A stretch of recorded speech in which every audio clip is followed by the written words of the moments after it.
A todos. Es un placer poder presentar a Young Sao, que vive en Estados Unidos. Él nos va a contar un poco sobre su vida. Young es un autor de bestseller, disertante y también una de las pocas personas en el área de educación que no tiene miedo en decir las verdades difíciles. Y eso es especialmente valioso en este momento. Es muy valioso poder verlo. En términos más profesionales, es un profesor distinguido de la Fundación en la Escuela de Educación de la Universidad de Kansas. También es profesor en liderazgo educativo en la Melbourne School of Education de Australia. Escribió más de 30 libros. Trabaja activamente, participa activamente en Internet. Tiene podcasts semanales que les recomiendo enfáticamente.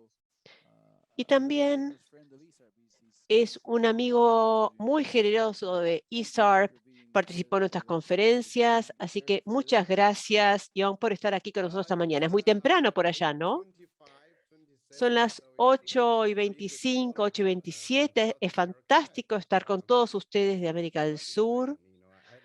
Me entusiasma mucho, me encanta Zoom porque puedo ver a todos, se los ve muy lindos a todos en Zoom. Y imagínense que es como si estuvieran en la televisión. Es lo que más me gustó de la pandemia. He visto tantos rostros, tantas caras, así que muchas gracias, Gabriel. Gracias, Young. Vamos a compartir las preguntas enviadas por el público en un minuto, pero antes de las preguntas, ¿podría resumir cuál es la situación actual? ¿Cómo ve usted la educación? ¿Qué aprendimos en la pandemia? Si tuviera que comenzar diciendo, bueno, estamos en 2021, estamos viendo la reapertura gradual, estamos volviendo a las actividades prepandemia. ¿Cómo ve usted la situación actual? Muchas gracias, Gabriel. Bueno, creo que estamos en un punto muy interesante. La pandemia causó mucho daño, pero también forzó a la educación, a las escuelas, a repensar las cosas. Entonces, las escuelas han hecho cosas muy innovadoras. Me refiero a que durante décadas, gente como usted, Gabriel, como yo, venimos apoyando los cambios mediante el uso de la tecnología, pero muy pocos lo hacían. Sin embargo, debido a la pandemia, casi todos tuvieron que cerrar las aulas, las escuelas, y esto generó una oportunidad que se llama aprendizaje remoto, educación remota. Y espero que esa experiencia haya servido. No quiero que me malentiendan, pero eso es muy importante. A nivel internacional, todas las escuelas, aulas, docentes, padres tuvieron que hacer algo que se llama educación remota. Pero una vez que es remota, la mayoría de la gente dice, es remota. Remota significa la familia, la distancia entre la familia y la escuela. Pero no, no se trata de eso. Una vez que pasamos a lo remoto, pasamos a lo global. Y en lo global podemos reorganizar la educación. Y eso es lo que creamos. Los docentes lo intentaron, los alumnos lo intentaron, aunque no fueran las mejores experiencias, pero muchos alumnos se beneficiaron, muchas escuelas se beneficiaron. Lo que me preocupa, Gabriel, a mí en este momento, es que en este momento muchas escuelas, por lo menos en Estados Unidos, están ansiosas por volver sin pensar en las innovaciones. China comenzó con la educación remota y después volvió sin educación remota. Y me parece que eso es peligroso. Yo quiero alentarlos a ustedes, a los participantes de esta reunión, a que piensen en cómo pueden reorganizar la educación a nivel global, cómo los alumnos pueden interactuar con la gente y aprender de otros a una escala global, independientemente de dónde estén. Ese es el futuro, ese es el futuro. A pesar de los grandes problemas que enfrentamos en Estados Unidos, China y China con todos los demás, la globalización llegó. para quedarse. La tecnología demostró que le puede ofrecer algo a la educación. La tecnología muestra que ya no es necesario que todos los estudiantes estén juntos. Perdón que me haya tomado tanto tiempo para explicar esto. Yo escribí un libro que se llama Estudiantes sin Fronteras. Estudiantes sin Fronteras. ¿Se imaginan a sus alumnos que no están controlados por sus edades, grados, programas de estudios, exámenes, ubicación geográfica? Ahora los estudiantes pueden seguir sus pasiones, intereses y recrear la educación para sí mismos. Gracias. Gracias, Young. Fantástico. Le pido disculpas por la interrupción. Vamos a spotlightear a John para que cuando alguno abra el micrófono no lo saque el spotlight. Eso por un lado. Y por otro lado, también estar atento a los micrófonos, por favor. Gracias. Young, I'm gonna share my screen now so that Voy a compartir pantalla ahora, Young, para que usted vea las preguntas enviadas por el público. okay, there we go. Muy bien. La primera pregunta es muy importante. Es una pregunta que enfrentan muchas escuelas que tratan de hacer educación progresiva. Decimos, todo esto es muy bueno, los cambios, la evaluación de la educación secundaria, pero después resulta que el sistema tradicional mata todo esto que se hizo. Bueno, yo no estoy de acuerdo con el hecho de que las universidades no cambian, pero hay un término ahí que habla del cambio visible, son cambios que no se ven. Hay muchas universidades que están cambiando, cambian la forma de admisión de los alumnos, la organización de los estudios. Si, si vemos cambios en la universidad, no necesariamente vemos cambios en la educación secundaria, pero hay innovaciones pequeñas que tienen lugar continuamente. Sí hay cambios. Y hay otra cosa, otro desafío importante que enfrentan las universidades ahora frente al COVID, es que deben organizar qué hacer a lo largo de los próximos 5 o 10 años. Vamos a ver cambios drásticos. Por ejemplo, estamos basando a un estudio basado en competencias y no en créditos. Buscamos alumnos que puedan organizar su propio aprendizaje mejor y no alumnos que simplemente finicen las clases, los exámenes. Buscamos este tipo de alumnos. También quiero decir otra cosa. En este momento, y este es un deseo, una vez que llegamos a un punto determinado, quizás las universidades no tengan sentido. Necesitamos que nuestros alumnos técnicamente puedan educarse sin ir a la universidad. Yo estaba hablando con mi hija que terminó la universidad en Inglaterra y decíamos, hoy la universidad es como la escuela secundaria hace 20 años. Entonces, si queremos que las universidades nos den algo, entonces quizás estemos equivocados. Necesitamos alumnos, no solamente alumnos de escuela secundaria, sino también de escuela primaria. Necesitamos que estos alumnos empiecen a volverse los dueños de su propio proceso de aprendizaje. No solamente deben seguir el plan de estudios, sino que deben poder gestionar el plan de estudios. Esa es la clase de alumnos que necesitamos. Sé que hay escuelas que están bajo mucha presión, que deben cumplir con el plan de estudios, pero el plan de estudios quizás sea el enemigo real de todos los alumnos. Si seguimos un plan de estudios, no podemos homogeneizar a todos los alumnos que terminan el plan de estudio al mismo nivel. Precisamos que los alumnos se apropien de esto. Con respecto a la pregunta que estamos viendo en pantalla, quiero agregar algo más. La pregunta es, si sabemos esto claramente, sabemos que usted también trabaja en este tema. Si sabemos todo eso, si sabemos que tenemos que encontrar excelencia y usted describió claramente lo que deberían hacer las escuelas, ¿por qué no lo hacemos? ¿Por qué somos como un paciente esquizofrénico que piensa una cosa y hace otra? Bueno, muchas veces me hacen esta pregunta. Nosotros somos los que conducimos el barco o el buque mientras tratamos de cambiar las cosas. Y ese es el problema, porque hoy, independientemente de cuándo nos entusiasme el futuro, volvemos y tenemos una escuela, clases, un plan de estudios, exámenes, y sentimos que no se puede cambiar nada. Y esa es la realidad. Entonces yo espero que cuando sentimos que tenemos que cambiar algo, tenemos que hacer pequeños cambios. Gabriel, yo sé que usted hace algunos cambios. Hay cambios que se están produciendo en las escuelas, pero no se puede hacer los cambios y no se podrán hacer los cambios a través de los sistemas. No podemos pretender que Cambridge diga, bueno, vamos a cambiar esto. No podemos pretender que el gobierno diga esto. Los sistemas siguen las innovaciones. Entonces, cuando cambian las opiniones, los sistemas también cambian. Entonces, lo que estoy tratando de decir es que quiero alentarlos a todos a que hagan cambios. Ustedes pueden hacer cambios.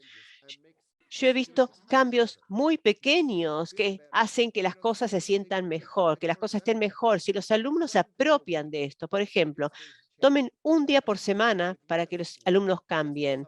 Hagan una escuela adentro de la escuela para apoyar a los alumnos a perseguir estos cambios. No pretenden que todos cambien junto con ustedes. Cambien aquellos que quieren que se produzca el cambio. Eso es muy importante. Yo no esperaría que todo un sistema diga, a partir de mañana vamos a hacer esto. Es imposible, tenemos que cambiar desde nuestro lugar de docentes. Si somos docentes, bueno, le podemos dar el plan de estudio a los alumnos. Quizás los alumnos pueden tomar un tercio del programa de estudios y cambiarlo. Podemos hacer una escuela dentro de una escuela. Si estamos dentro de un sistema, entonces quizás podemos cambiar un poco una materia, un pequeño cambio dentro de grandes cambios. Pero además quiero alentarlos a todos a que ustedes sean los que generan los cambios. Cuando vine a Estados Unidos desde China, aprendí que si uno es el que conduce, uno no se marea. Ahora, si uno está en el asiento del acompañante, uno sí se puede marear. Entonces, traten de ser los que conducen y no los acompañantes. Muy buena respuesta.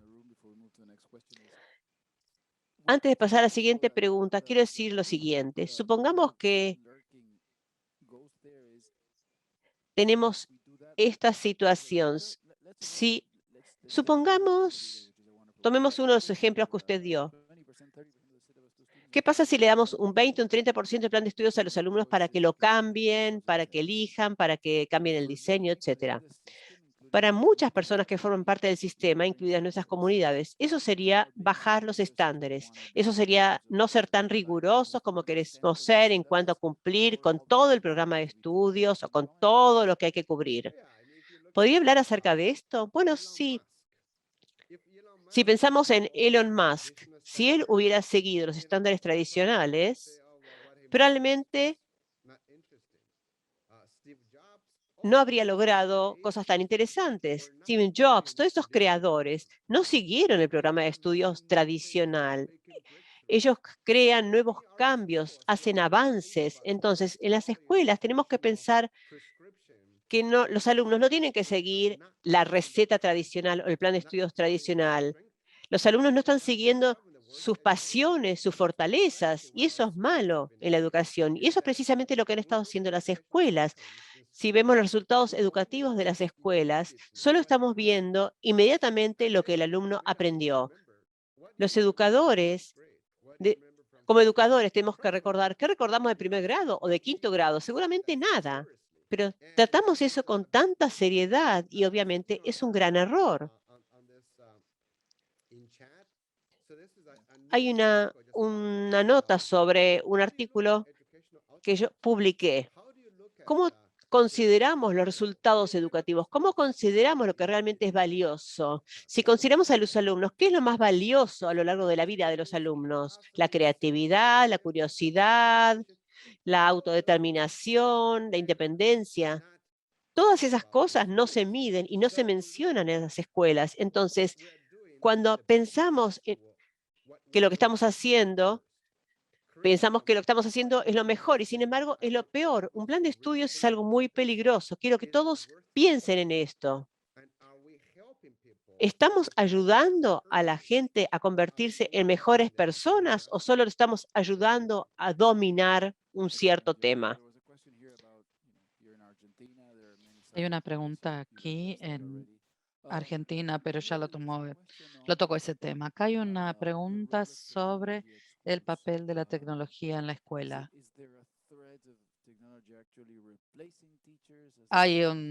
Está la amenaza de que reemplace a los docentes ¿Qué es lo que considera usted la evolución eventual del impacto de la tecnología en la educación? Eh, Nunca pídale a un humano que haga el trabajo de una máquina. Ese es el nombre de un libro que leí hace un tiempo. La idea es la siguiente. La tecnología puede hacer muchas cosas, pero ¿puede reemplazar al ser humano? ¿Cómo empezó? Expandimos la capacidad humana.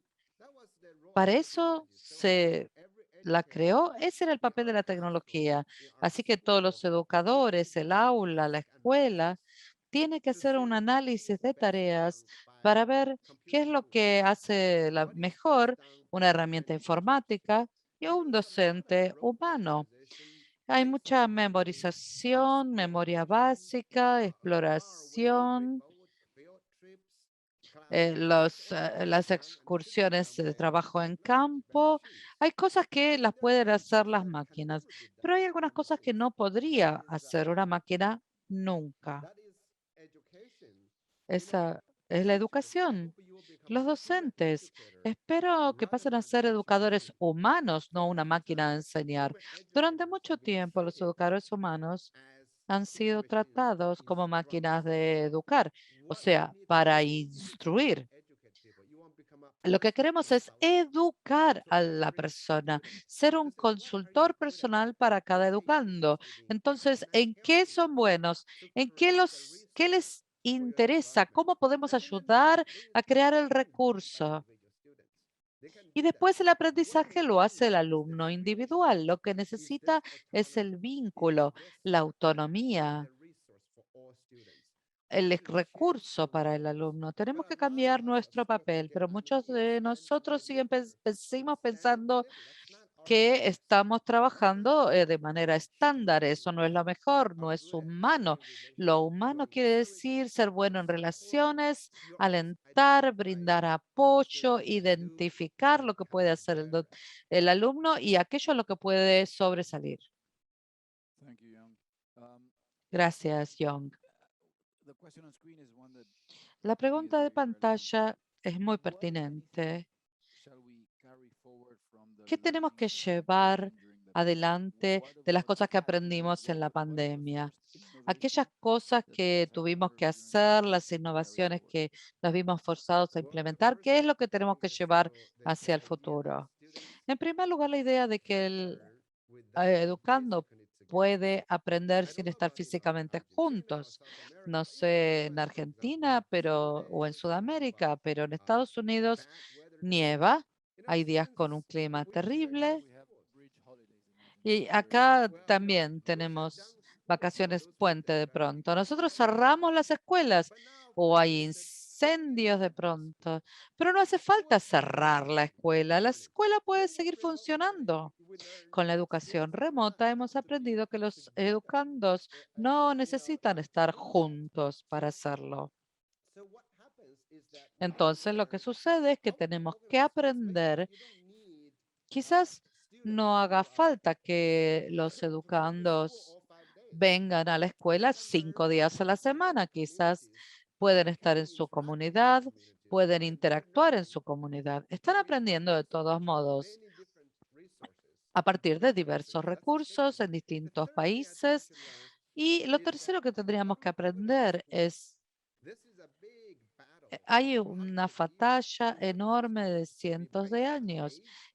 ¿Qué queremos? ¿Que los alumnos tengan cierta edad para estar en un grado o por materia o por docente? No hace falta organizarnos de esa manera. Si podemos armar todos los requisitos del programa, los requisitos de la escuela. ¿Cómo vamos a manejarnos en eso? Quizás podamos organizarnos de otra manera o aprender de otras escuelas. Me parece que es una fase muy innovadora que nos hace pensar. Eso surgió durante la pandemia. Todas las escuelas están hablando sobre cómo los docentes descubrieron que no hacía falta enseñar tanto como pensaban. Si uno se fija qué es el centro de lo que enseño, quizás enseñé el 30 o el 40% del tiempo Y creo que cada una de las escuelas vale la pena charlar con los docentes, con los educandos, para ver cómo podemos cambiar fundamentalmente la educación.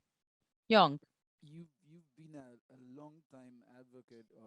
usted ha defendido durante mucho tiempo la importancia del emprendedorismo en el contexto de la educación.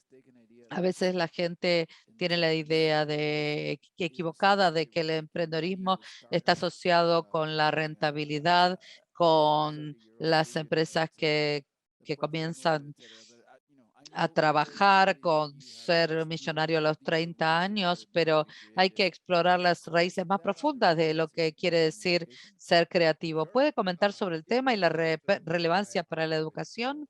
Tiene que ver con mi argumento de la responsabilidad del estudiante. Piensen en Argentina, en Brasil, en estos países.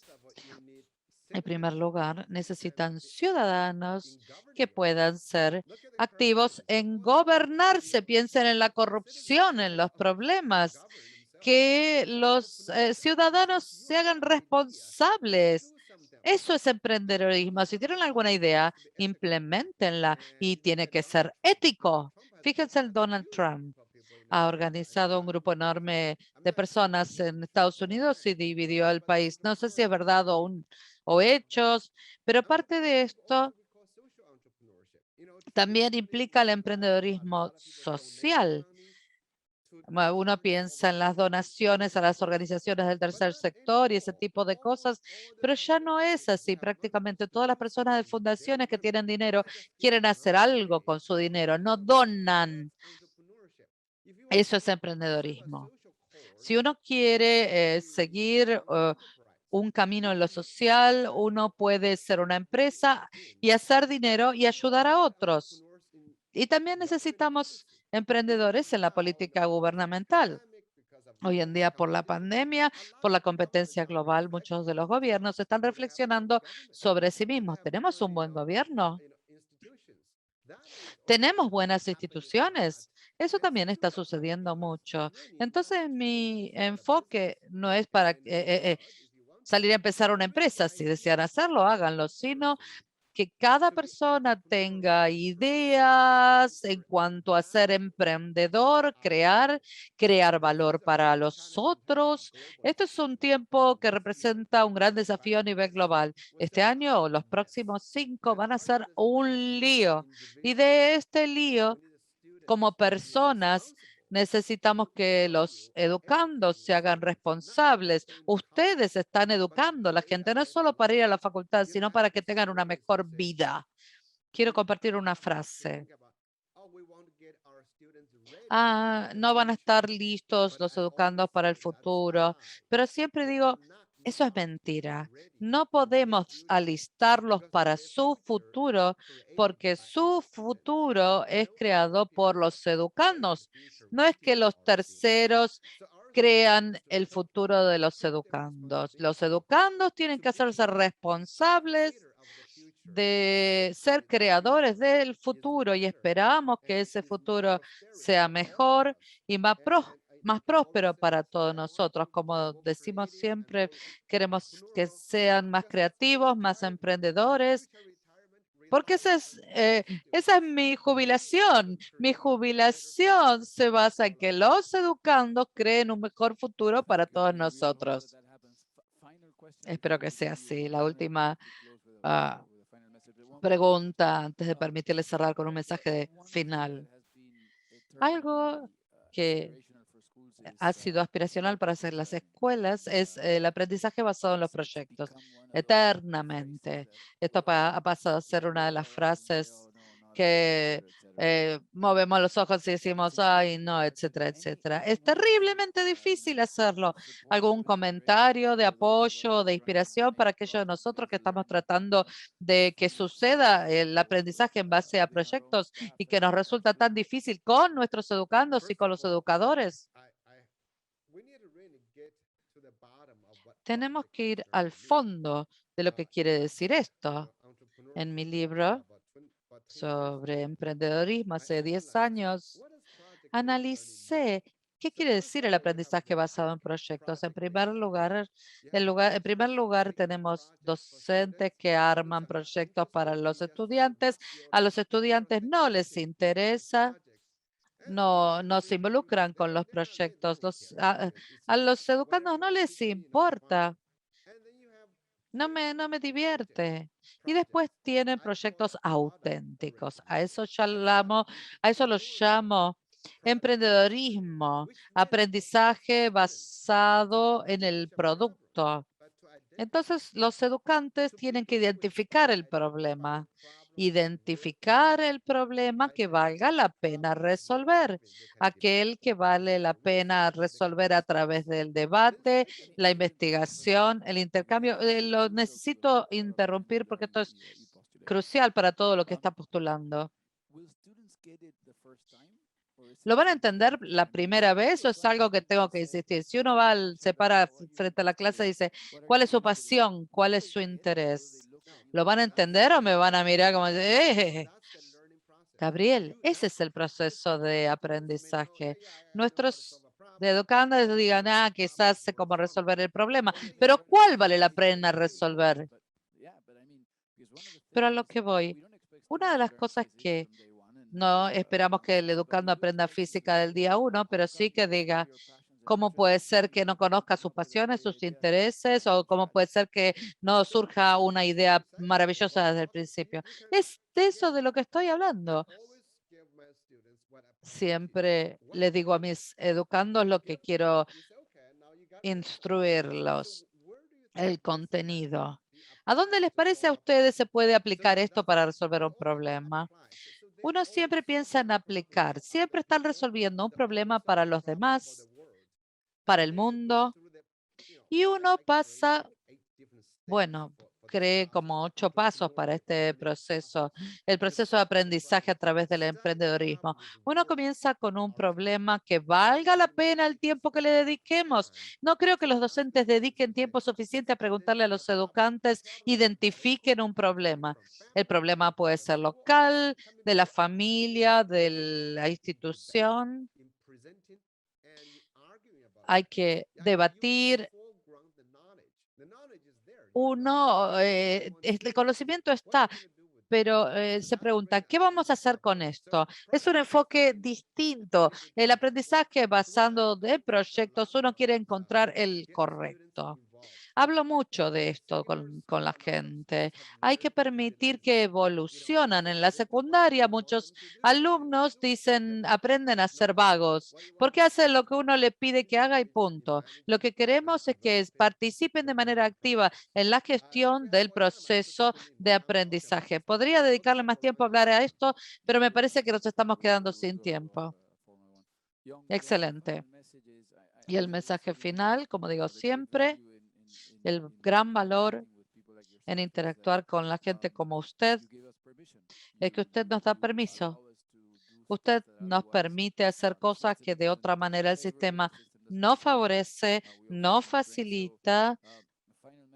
Entonces, el mensaje final para que ellos de nosotros como educadores estamos en terreno y tenemos que volver a ir al campo y tenemos que ir a la escuela el lunes. Un mensaje fuerte, 2 en realidad. Como educadores, espero que recuerden que no son simplemente una persona en un sistema, son un educador, un ser humano. Ustedes ven crecer a otros seres humanos. El mensaje siguiente, entonces, es no piensen que están implementando un currículum. Ayuden a sus alumnos a crecer. Ustedes están apoyando el crecimiento de los otros. Presten más atención al educando que al currículum. Young, maravilloso. Esperamos poder seguir en una conversación más profunda más adelante durante el año. Por supuesto. Muchísimas gracias.